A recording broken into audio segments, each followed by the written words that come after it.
Capítulo 86. Starling apagó la luz interior del Mustang y apretó el botón que abría el maletero antes de abrir la puerta. Si el Dr. Lecter estaba allí, si conseguía apoderarse de él, tal vez pudiera esposarlo de pies y manos y llevarlo metido en el maletero, por lo menos hasta la cárcel del condado. Tenía 4 juegos de esposas y bastante cuerda como para amarrarle los pies a las manos e impedir que pataleara. Más valía no pensar en lo fuerte que era. Cuando puso los pies sobre la grava, se dio cuenta de que estaba cubierta por una fina escarcha. El viejo coche había crujido cuando Starling se apeó. «Tenías que quejarte, ¿no, chatarra?», susurró por debajo de su respiración. De pronto se acordó de cuánto le hablaba a Hannah, la yegua que montó la noche de su huida, cuando quiso alejarse de la matanza de los corderos. Se limitó a entonar la puerta del coche. Se guardó las llaves en un apretado bolsillo del pantalón para que no sonaran. La noche era clara y la luna en cuarto creciente le permitía caminar sin encender la linterna cuando los árboles no ocultaban el cielo.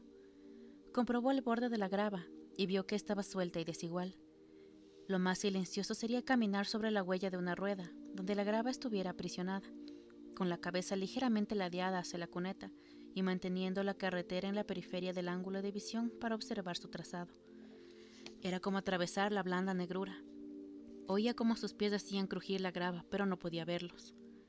El momento más duro se produjo cuando estuvo lejos del Mustang, pero podría seguir sintiendo su presencia tras de ella. No quería dejarlo allí. De pronto, era una mujer de 33 años, sola, con una carrera arruinada, sin rifle, caminando en medio de un bosque por la noche.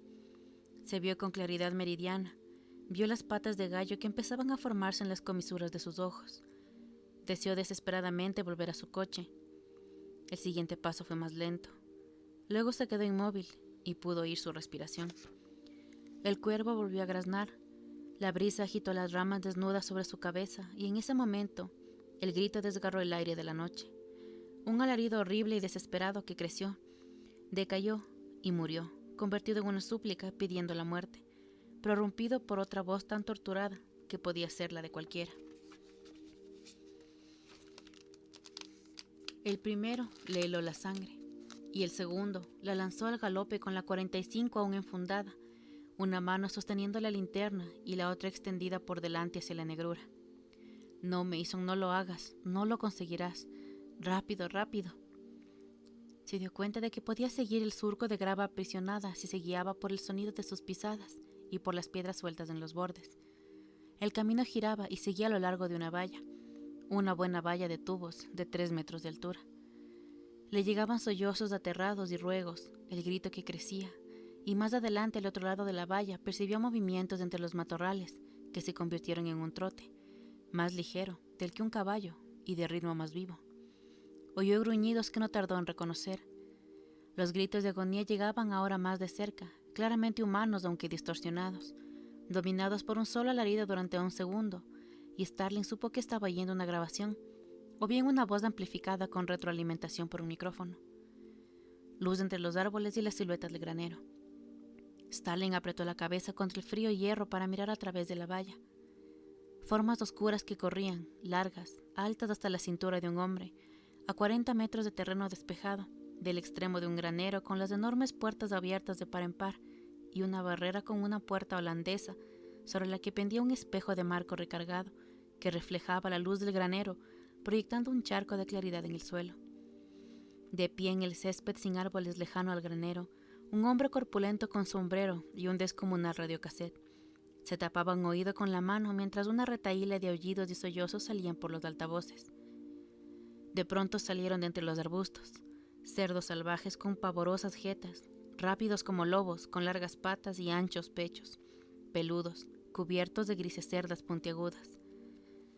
Carlo volvió atrás a toda prisa y cerró la puerta holandesa tras sí, cuando las bestias estaban todavía a unos 30 metros. Se pararon en un semicírculo y quedaron expectantes, con los grandes colmillos curvos arremangando los morros en un refunfuño permanente.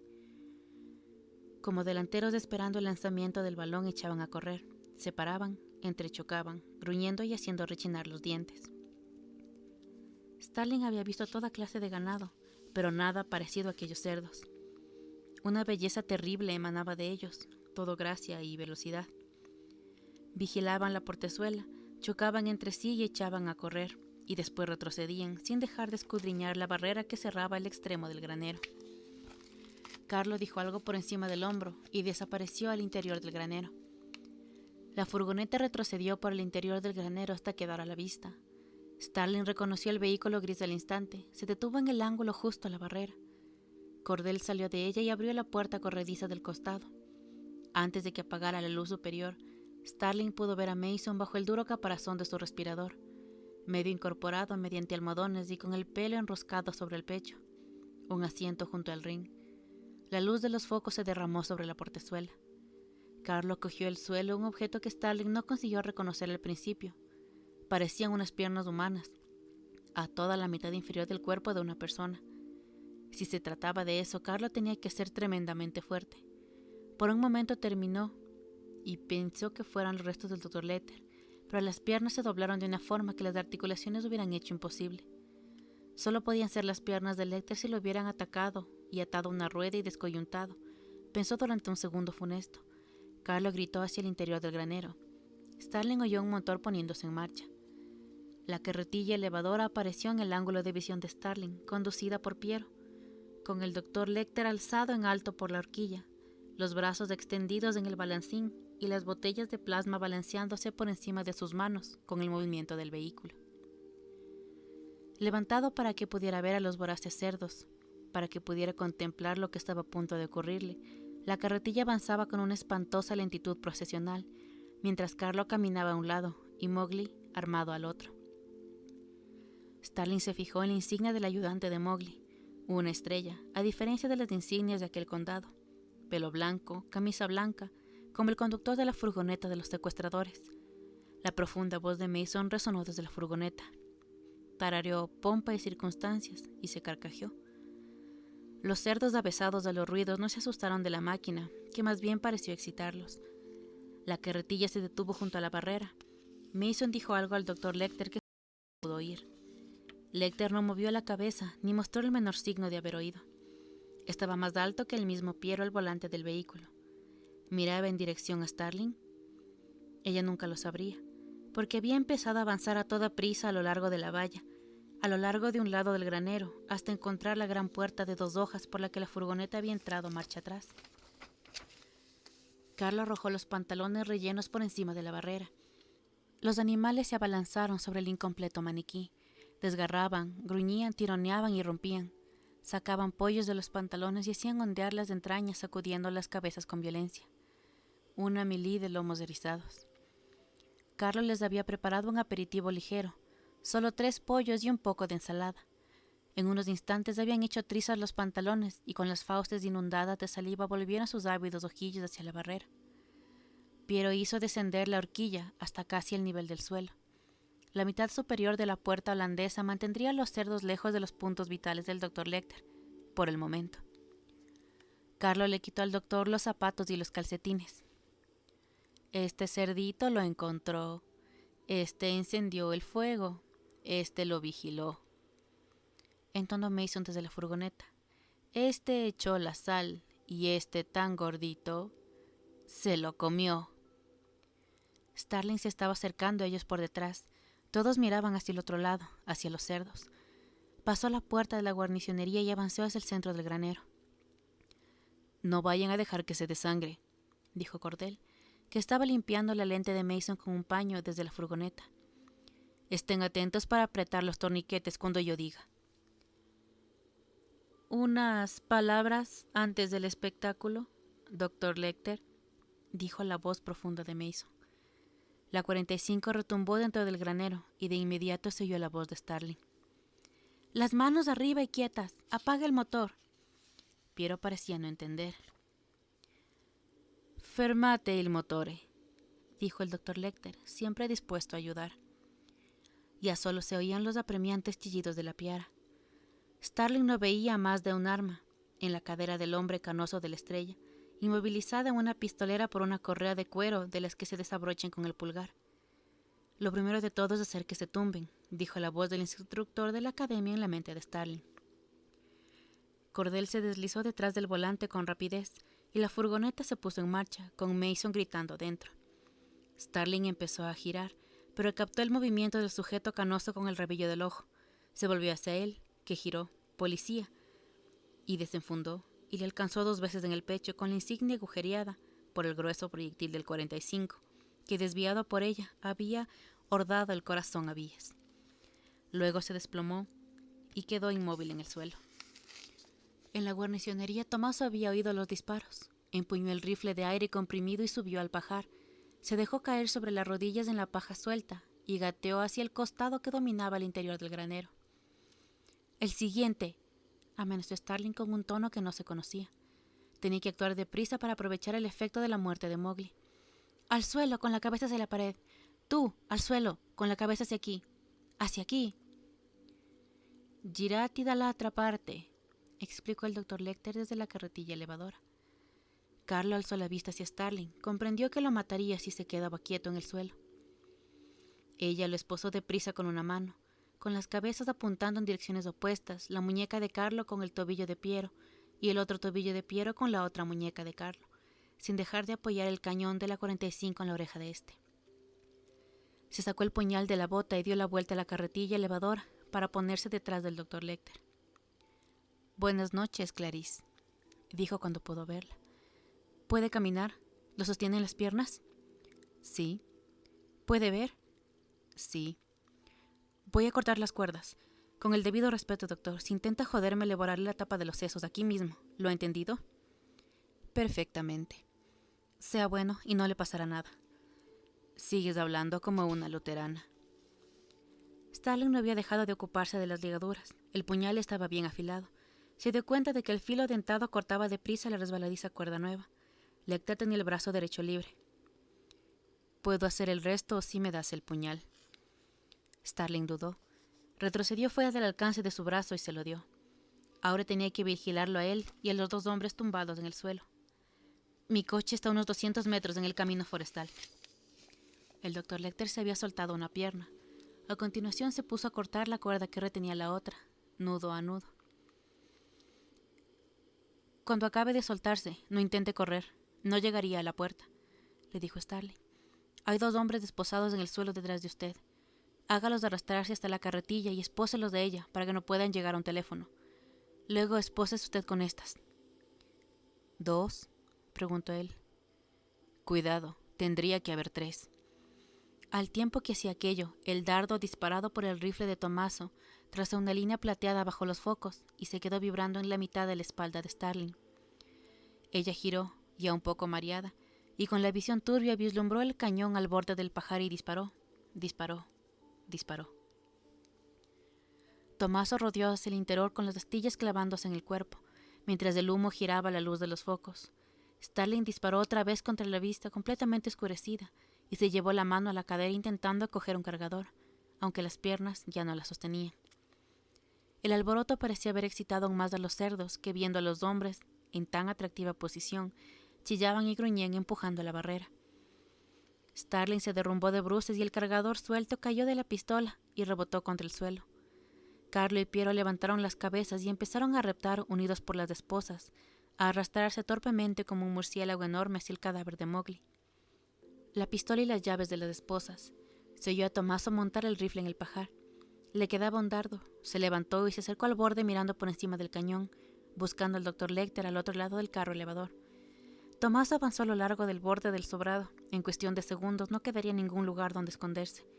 El Dr. Lecter cogió en brazos a Starling y retrocedió rápidamente hasta la portezuela holandesa, procurando mantener el elevador entre ellos y Tomaso, que lanzaba con precaución, vigilando sus pisadas por el borde del pajar. El sardo disparó el dardo, que dirigido al pecho de Lecter golpeó el hueso de la espinilla de Starling. El Dr. Lecter tiró de los cerrojos de la puerta holandesa. Piero, frenético, agarró la cadena con las llaves de Mowgli, mientras Carlo reptaba hacia la pistola y los cerdos trotaban en desbandada hacia la pitanza que intentaba erguirse. Carlo consiguió disparar una vez, y uno de los animales rodó por el suelo, pero los otros saltaron por encima de su compañero sobre Carlo y Piero, y sobre el cadáver de Mowgli. Otros atravesaron el granero y se perdieron en la noche. El Dr. Lecter, llevando a Starling, estaba detrás de la puerta holandesa cuando los cerdos pasaron como una exhalación. Desde el pajar, Tomaso podría ver el rostro de su hermano en medio de la piara. Al cabo de unos segundos, solo fue una masa sanguinolenta. Dejó caer el rifle sobre el heno. El doctor Lecter, tieso como un bailarín y sosteniendo en los brazos a Starling, salió de detrás de la puerta y atravesó descalzo el granero, bordeando el mar de agitados lomos y chorros de sangre. Una pareja de grandes cochinos, uno de ellos era la cerda preñada, cuadraron las patas y bajaron las testuces para embestirlo. Cuando el hombre los miró, no pudieron husmear el miedo, volvieron grupas y regresaron trotando a los sencillos manjares del suelo.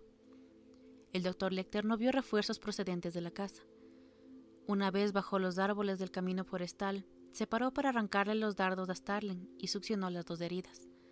La punta clavada en la espinilla se había doblado contra el hueso. Los cerdos agitaron los matorrales a poca distancia. Le quitó las botas a Starling y se las puso él. Le apretaban un poco. Dejó la 45 en el tobillo de la mujer para poder alcanzarla sin tener que soltarla. 10 minutos más tarde, el guarda de la entrada principal levantó la vista del periódico y la dirigió hacia un sonido distante, un ruido de desgarro, como el de una casa con motor de explosión en vuelo rasante. Era un Mustang de 5 litros, que atravesaba el paso superior de la interestatal a 5.800 revoluciones por minuto.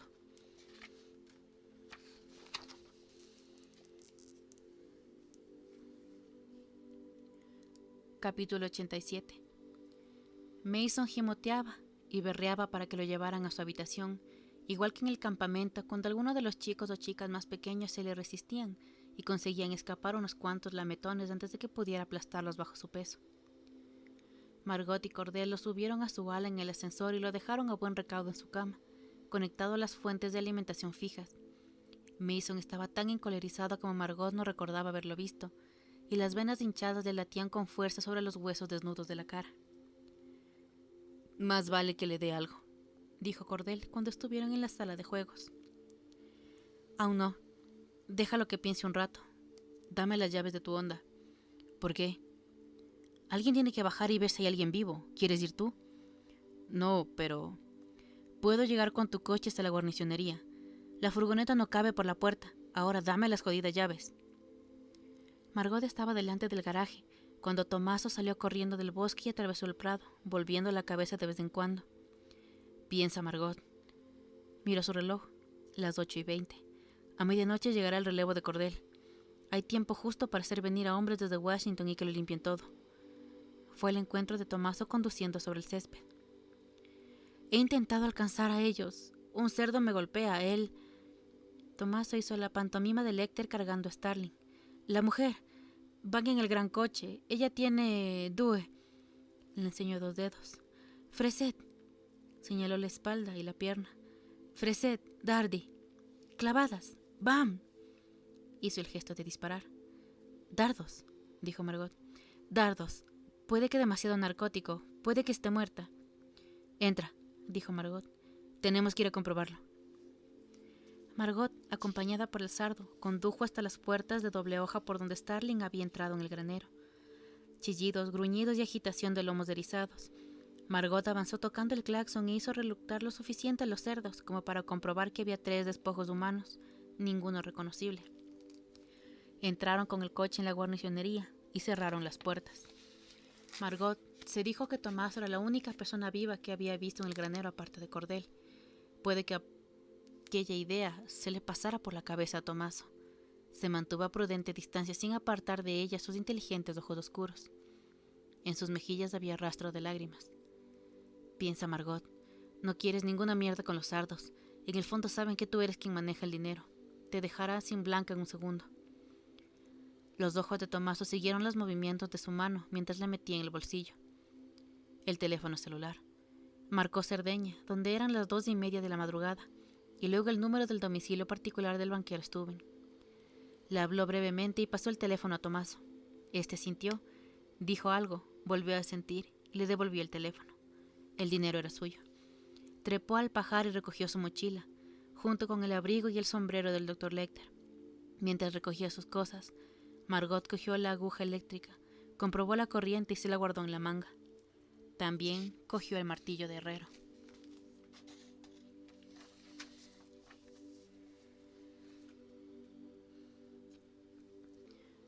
Capítulo 88. Tommaso, al volante del coche de Cordell, se despidió de Margot delante de la casa. Dejaría el Honda en la zona de aparcamiento prolongado en el Aeropuerto Internacional Dulles. Margot le prometió que le entregaría lo que quedaba de Piero y Carlo tan bien como fuera posible. Había algo que él creía su deber decirle. Se mentalizó y echó mano de su mejor inglés. Señorina, los cerdos, tiene que saberlo. Los cerdos ayudan al Dr. Lecter. Se apartan de él, dan un rodeo. Matan a mi hermano, matan a Carlo, pero no tocan al Dr. Lecter. Yo creo lo respetan. Tommaso se santiguó. No debería usted volver a perseguirlo. Y a lo largo de toda su vida en Cerdeña, Tommaso lo contaría de esa forma. Cuando tenía 60 años, decía que el Dr. Lecter, llevando en brazos a la mujer, dejó el granero llevando por una piara de cerdos. Cuando el coche desapareció en el camino forestal, Margot se quedó mirando a las ventanas iluminadas de la habitación de Mason varios minutos. Veía la sombra de Cordell moverse por las paredes mientras se tarareaba alrededor de la cama, instalando de nuevo los monitores que mostraban el pulso y la respiración de su hermano. Deslizó el mango del martillo de herrero en la parte posterior del pantalón y pasó la falda de la chaqueta por encima de él. Cordell dejaba la habitación con una brazada de almohadas cuando Margot salió del ascensor. Cordell, prepárale un martini. No sé si... Yo sí lo sé. Prepáraselo. Cordell dejó los almohadones en el confidente y se arrodilló ante el frigorífico del bar. ¿Queda zumo?, le preguntó Margot, acercándosele por la espalda. Blandió el martillo y golpeó con fuerza la base del cráneo, que produjo un chasquido seco. La cabeza chocó contra el frigorífico, rebotó, y el hombre cayó hacia atrás sobre los glúteos y se quedó mirando al techo con los ojos abiertos. Una pupila dilatada, la otra no. Le ladeó la cabeza contra el suelo y con otro martillazo le hundió en la sien mientras una sangre espesa le brotaba de las orejas. Margot no sintió nada. Mason oyó abrirse la puerta de su habitación e hizo girar el ojo bajo el protector. Había dormitado unos minutos con la luz al mínimo. También la anguila dormía bajo su roca. Los macizos hombros de Margot llenaban el umbral. Cerró la puerta.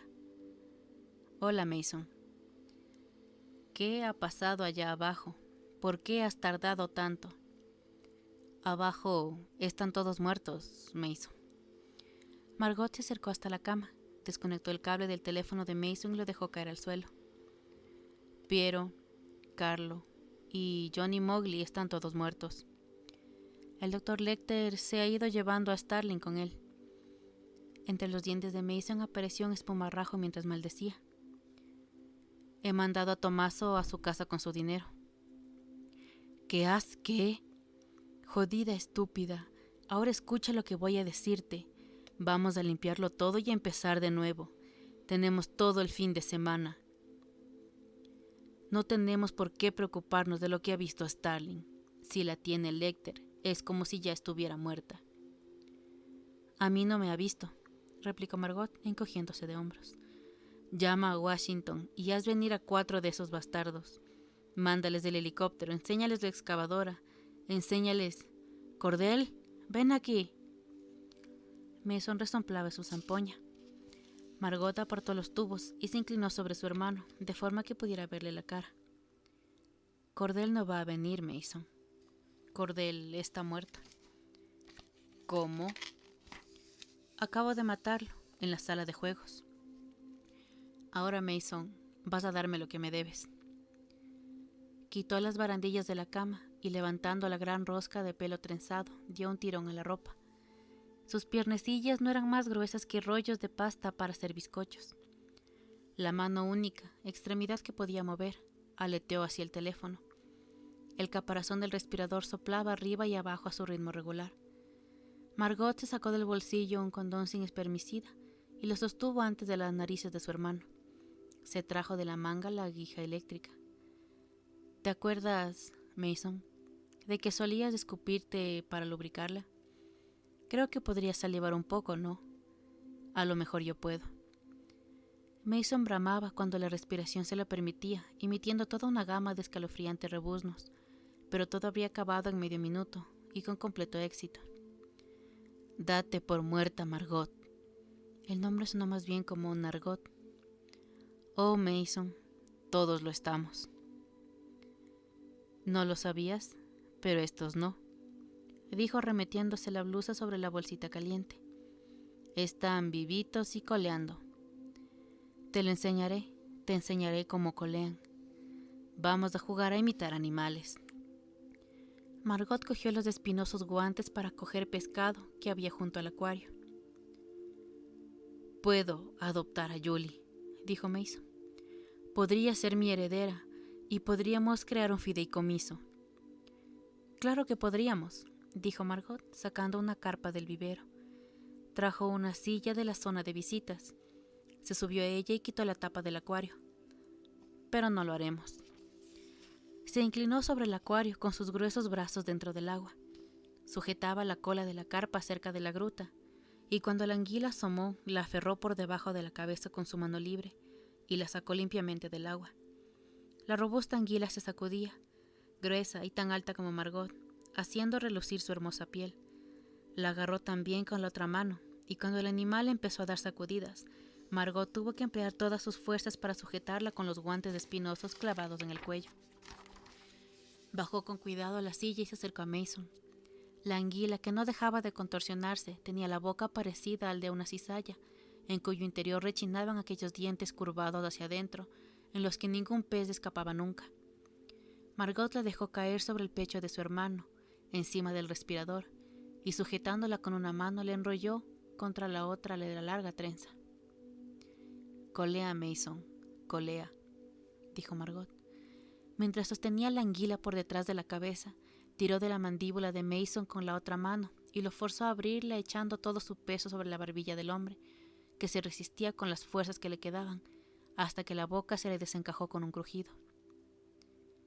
«Debiste haber aceptado el chocolate», dijo Margot, y le metió en la boca las fauces de la anguila, que atrapó la lengua con sus dientes afilados como navajas, como si fuera un pez, y no la soltó, mientras el cuerpo se agitaba enredado en la coleta de Mason. La sangre brotó por sus fosas nasales y empezó a ahogarlo. Margot los dejó así, a Mason con la anguila y a la carpa nadando a sus anchas en el enorme acuario. Se sentó en el despacho de cordel y observó los monitores hasta que las constantes vitales se convirtieron en líneas continuas. La anguila seguía agitándose cuando Margot volvió a la habitación. El respirador subía y bajaba inflando su vejiga natatoria y bombeando espuma sanguinolenta entre los pulmones de Mason. Margot lavó la aguijada en el acuario y la guardó en su bolsillo. Se sacó de un bolsillo la bolsita que contenía el mechón y el fragmento del cuero cabelludo del Dr. Lecter. Cogió los dedos de Mason y pasó las uñas por la sangre del cuero cabelludo, un trabajo difícil con la anguila aún agitándose, y le cerró los dedos sobre el pelo. Por fin metió un pelo suelto en uno de los guantes para el pescado. Margot salió de allí sin mirar siquiera el cadáver de Cordell y volvió a casa, donde le esperaba Judy, con su trofeo guardado en un sitio que lo había mantenido caliente. Una cuchara larga. Si dan a esa mujer una cuchara larga, la meterá en el plato de un demonio. Geoffrey Chaucer. Los cuentos de Canterbury. El cuento del mercader. Capítulo 89. Clarice Starling yace inconsciente en una gran cama bajo una sábana de lino y una colcha.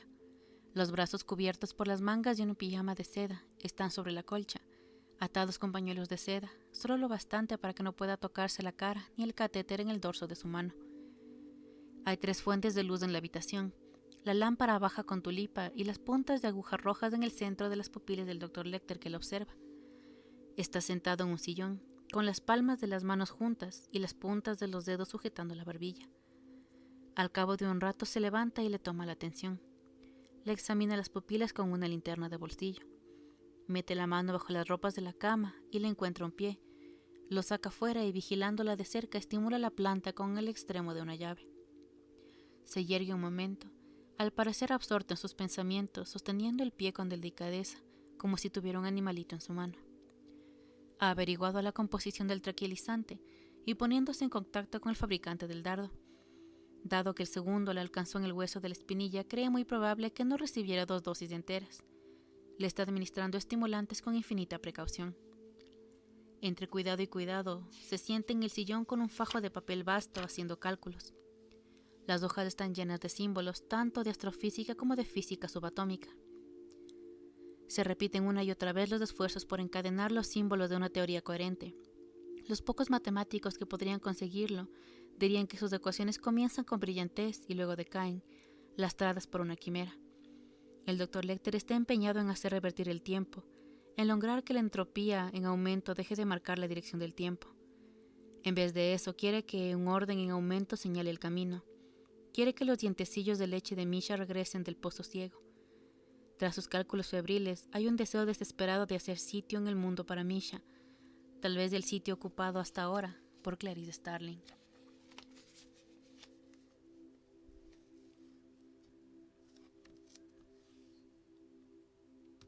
Capítulo 90. Es por la mañana y un resplandor amarillo inunda la sala de juegos de Muskrat Farm.